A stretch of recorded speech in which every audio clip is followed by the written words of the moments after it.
to the Me Workshop, which is mental emotional healing. I'm Sissy Moore, aka Mickey Boo. Today's topic, we're going to talk about relationships, in particular, broken relationships. So I experienced a lot this week, and it added up to some of the things that I've been experiencing in my past as far as why my relationships not strong enough to prevail our little mishaps in our occurrences. So what I came to the realization was you have so many different factors that come into play with your relationship because of self and or trauma. Relationships can be many different things. It can be a partnership with a mate, a parent and a child.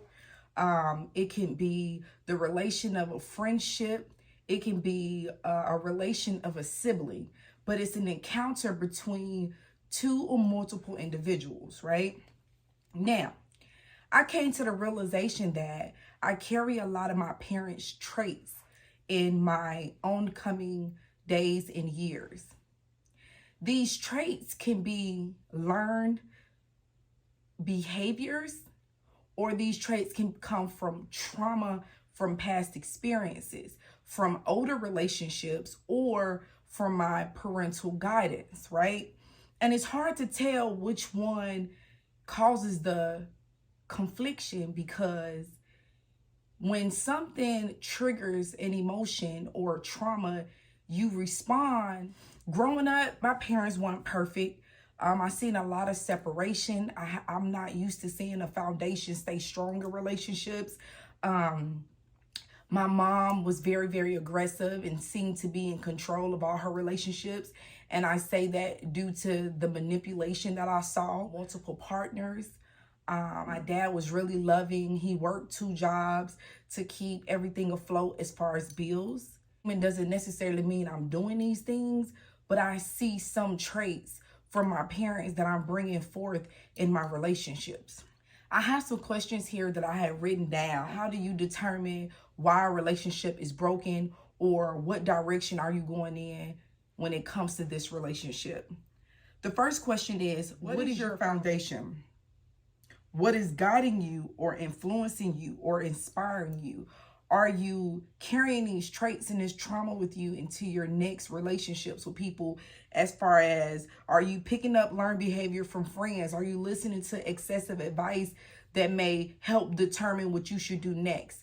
What do you believe in? What are your beliefs? What are your boundaries? What inspires you? What do you want from this relationship? What type of relationship goals would you like to have? What is the reason of the relationship? Is it financial? Is it emotional? Is there a true compatibility there? What are your strengths and your weaknesses in this particular relationship? Because everyone is different. How do you deliver with this individual? Do you acknowledge your strengths and your weaknesses in this particular relationship? Like, do you have characteristics of consistency? Am I being submissive because this person is stronger than me? Or because this person is placing fear in me? Or am I afraid to lose this individual? Or do I want to be submissive? Do I want to lead in this situation or in the whole relationship? Does this relationship bring me balance to where I can lead and choose when to be submissive? Lingering trauma. Am I bringing past trauma into my new relationship? Am I fighting the odds? Am I afraid that this person's going to leave me? Am I bringing in abandonment from parents and friendships and relationships that have been lost? Am I bringing in the traits of my mother and my father in this relationship? Or am I genuinely being me? Am I genuinely speaking my mind? Am I genuinely coming from a place of love? Am I being expressive? Or how does this person make me feel when it comes to me communicating my physical and emotional state? How does this person support me in my physical and emotional state? How do I support them physically and emotionally? Am I letting my insecurities speak in this relationship? Responsibility. Are you giving what should be gave in a relationship? Are you giving undivided attention? Are you receiving undivided attention? Are you receiving or giving happiness? Are you listening? Are you taking accountability for your actions in your use of words?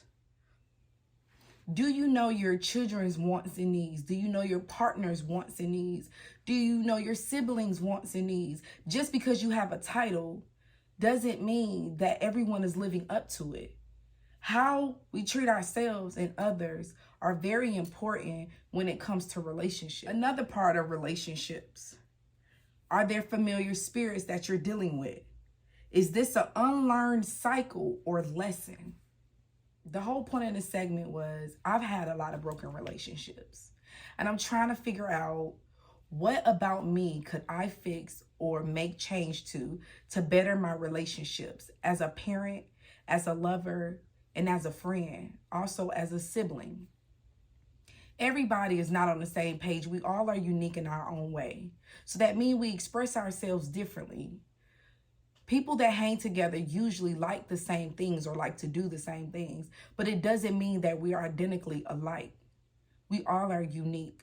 And so with that being said, I ran into someone who told me that I could be overbearing. And then I had to go do research on what does that mean. When anybody says something against who you are or a name that you don't recognize with or you call yourself, it can bring offense. But do I take it as an offensive comment or do I look at it like constructive criticism? So when I looked up the word, overbearing means bossy, arrogant, or sometimes people words or verbiages are not correctly describing you. I do see myself as a strong woman. And I do like to reciprocate energy that's given to me. But at the end of the day, if I do have these characteristics, I have to dig within myself to see where am I being aggressive at? Where am I being bossy at? How am I talking to someone? How am I speaking to them? How am I triggering them? These things are important. Now, I'm not saying that it is a behavior, but if it is, it's something that I want to fix.